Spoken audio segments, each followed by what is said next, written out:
All right, what's happening, fam? LAR movement still moving. This video is about the Marcus Smart situation. It's always funny to me how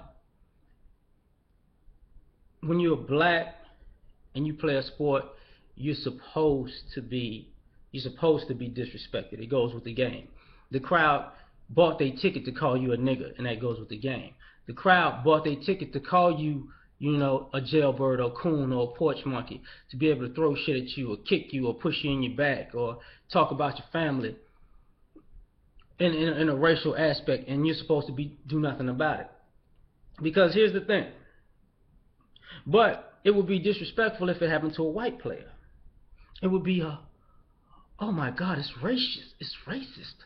What are these people doing? They have bad ethics. They have bad morals. See, people forget that, like, last year, Real Sports did a piece on belligerent fans going too far because some white people got fucked up. See what I'm saying? The brother was Mario Bartoli in Italy. When he gets called a nigga, it's okay. Joakim Noah gets called a nigga, it's okay. When John Thompson has to walk Georgetown off the floor from the way they was treating Allen Iverson, said we ain't coming back until y'all got some sense, that was okay. People keep referencing Jackie Robinson with Marcus Smart as if that's the point. Now, I don't know, 60, 70 years later, not only do you want grown men to be treated like Jackie Robinson on a regular day basis because they play sports, you also want teenagers to be treated like this. So nothing has changed for everybody who wants to say the society is great. But here's the hypocrisy in this shit. Do you go to your doctor's office because you're paying for a service and call your doctor a Jew, a kike, a spick, a wetback, a terrorist, a nigger, and say, make sure the surgery goes right? No, because your ass be out of there. Right?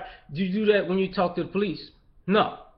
Do you do that when you go to court and talk to a judge? Because, see, these are all services that you pay for either directly or indirectly. Okay? Do you do that when you go to a restaurant? No. Are you getting my point here? When you call to talk to your insurance or your mortgage company, when a person picks up the phone, do you do that? No. When you go pay your bills, do you do that? No. Because these things will adversely affect what's going on, and you're out of line and disrespectful. But when you pay to go to a sporting event, and if you see black people, all of a sudden, everything's fair game. And these people are not supposed to be able to do anything to you. And here's the thing, when they say about the invisible line. If I go to a game, I've been to plenty of games, it's not even in my mind to watch a player and say, oh man, he's good, fucking cracker. He's good, fucking wetback. He's good, fucking spit. He's good, fucking Taliban. You know what I'm saying? What the fuck? Fucking kike, like, what the fuck? I'm going to watch a game and this is what's going on? Like, do you go to the movies and the minute somebody jumps on the screen, never! What type of stupid shit is this? But normally these are white fans doing this to black people, to black players. The irony, I used to go to WNBA games. I don't remember hearing too much, when Chinese players play. I don't hear like chink or shit like that. Whatever, some kind of rights comment. I don't hear it. You get what I'm saying? I just don't. But like I said, when I used to go to WNBA games, I didn't hear, lesbian, butch, or whatever kind of shit, I didn't hear that shit. Wasn't part of the game.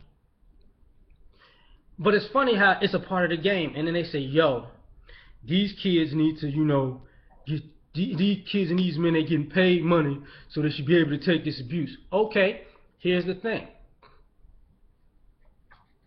If that's the case, these coaches need to take that abuse too. You see, because in my opinion, these coaches are cowards because you recruiting black players so you can get a pay raise, so you can live high on the hog off of kids' work.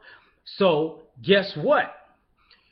they should be able to call you a cracker, or a nigger, or a spit, or a wetback, or a kike. You get what I'm saying? Or a faggot. They should be able to do that to you too. So, and how the cops escort the players out. See, that's the problem. Fans say what they want, cops escort the player out, fans sit down and eat nachos. Coach knows all this is going on. Coach says, oh, my player's a bad player. University, pay me off of what he just did, though. Cowardly shit. Tubby Smith is a coach for the opposing team when this happened. He black. And he gonna act like and this is what we talk about, a cowardly old black man. Motherfucker, you know this go on. You've been coaching way too long. You coached at Kentucky. You don't know that. You seen this happen to your Kentucky team on the road, and you've seen people come to Kentucky and get treated like this. And you just gonna sit there like ain't nothing happening. You ain't gonna say nothing even at a press conference. You full of shit. When we talk about coons and sellouts and all that shit, that's you. That's guys like you. These other white coaches, the school's going to suspend him for 3 games.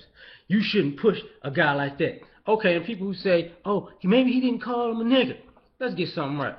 Everybody who's ever went to a sporting event has heard somebody do that shit. And the funny part about it is, I personally noticed that white people around you won't do it. But you can hear white people over there do it because they know you too far to go wring their fucking neck. So, the fact that it was all those little white people in the section, yeah. You know what went on. Same thing when they had the Joakim Noah in Miami, when a white lady and a white dude was calling him nigga. It was funny because if Joakim Noah would have snatched that bitch and that dude cleaned down there, they had a black security guard standing right there that would have fought Joakim Noah. I guarantee you. But that's the hypocrisy in all this. It's okay.